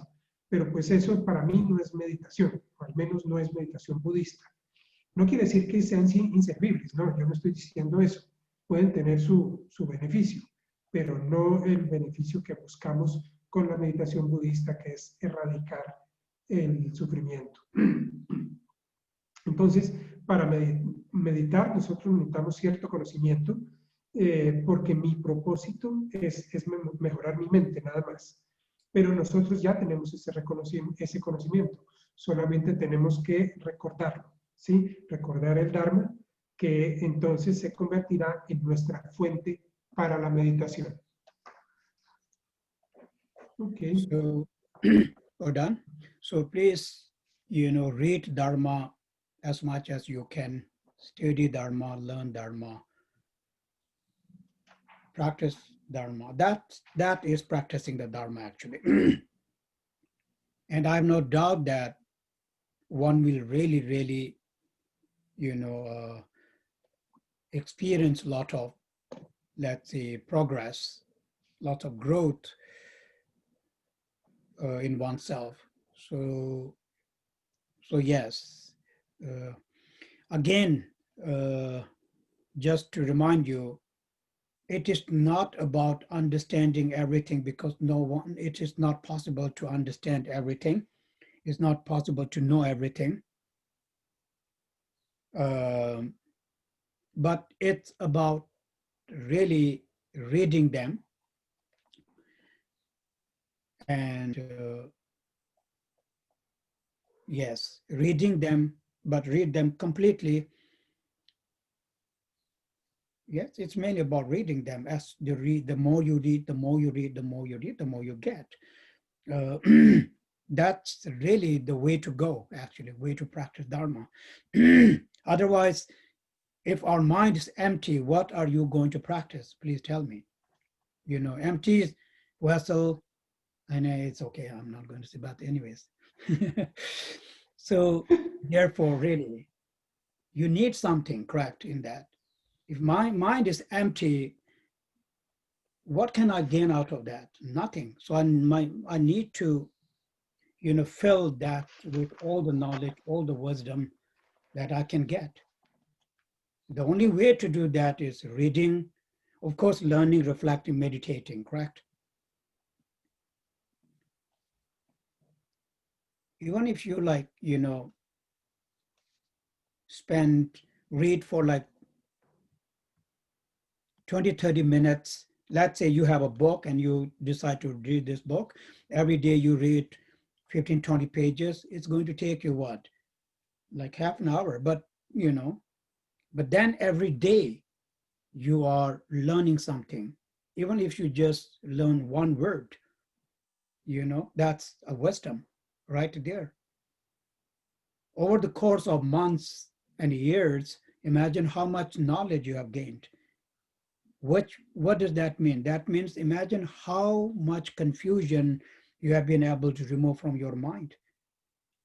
So now are you really, you know, getting closer and closer to enlightenment? Yes, you are enlightening yourself. That's what I said earlier, how you get, you know, close and close to enlightenment. But if you read nothing, if you learn nothing, you have to literally, you know, study these three pitakas and all that. If you don't study any of them, just heard the sounds, then there's nothing in you to improve anything.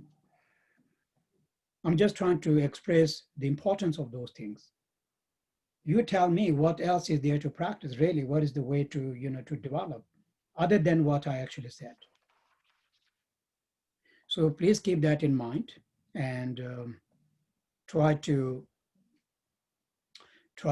stick to, try to do your best, you know. Yes. Okay, thank you. Entonces, por favor, lean, estudien, que esto es práctica del Dharma, leer y estudiar. Por eso eso les permitirá experimentar un crecimiento personal. No, ya les repito, no se trata de entenderlo todo y saberlo todo. No, se trata de leer mucho, más y más, y así vamos a entonces tener conocimiento. Porque si no tenemos conocimiento en nuestra mente, ¿cómo podríamos meditar? No tendríamos cómo, no habría cómo. Entonces, lo primero es llenar con conocimiento nuestra mente. Por ejemplo, compren un libro, lean durante media hora al día, todos los días. Así, entonces, todos los días estarán aprendiendo algo. Y con el tiempo, con los años, pues acumularán mucho conocimiento y ese conocimiento estará removiendo la confusión. Esa es la forma en la que nosotros nos acercamos paso a paso hacia la iluminación. All right. Thank you very much, Khempo. Thank you. I'm trying to just kind of give some instructions or advices from time to time. It's actually good to, you know, good to remind ourselves that we are Buddhist, you know, so therefore we need to, you know, to do what we're supposed to do as a Buddhist, and that is the Dharma practice, right? Anyways, so all in our Dharma, I mean, all our Sangha people are doing okay with this thing? So far, yes. I haven't heard of any person from the Sangha to be infected with coronavirus. Friends and family of the Sangha, yes, but not members of the Sangha. Mm-hmm. So Well, far. that's good to know. Well, that's very nice. That's good. But anyways, so just be very careful for yourself, for other people. And yes. Okay, then again, thank you. And then we'll see us next Sunday. Right? Next Sunday, yes. Yes, and you have a very rest of the Sunday, a very good rest of the Sunday. Bueno, entonces de vez en cuando me gusta dar estos consejos, consejos de cómo comportarnos o cómo, digamos, ser buenos budistas. Me alegra que hasta ahora no haya habido personas de la Sangha infectadas con coronavirus. Por favor, cuídense ustedes y también cuiden a los demás. Espero que tengan un buen fin de semana, un buen resto de domingo y nos veremos entonces dentro de 8 días. Thank you very much, Khempo. Thank you all. See Thank you, soon. Khempo. you. Thank you, Thank Khempo. Carlos. Thank you. Bye, Khempo. Thank you. you. Gracias, Khempo. Gracias, Gracias, Carlos. Gusto. Thank you, Khempo. Thank you, Carlos, gracias. profe. Gracias. Bye. Gracias, Carlos. Carlos. Gracias, Khempo. Thank you. Thank you. Good afternoon. Bye-bye. Bye. Thank you.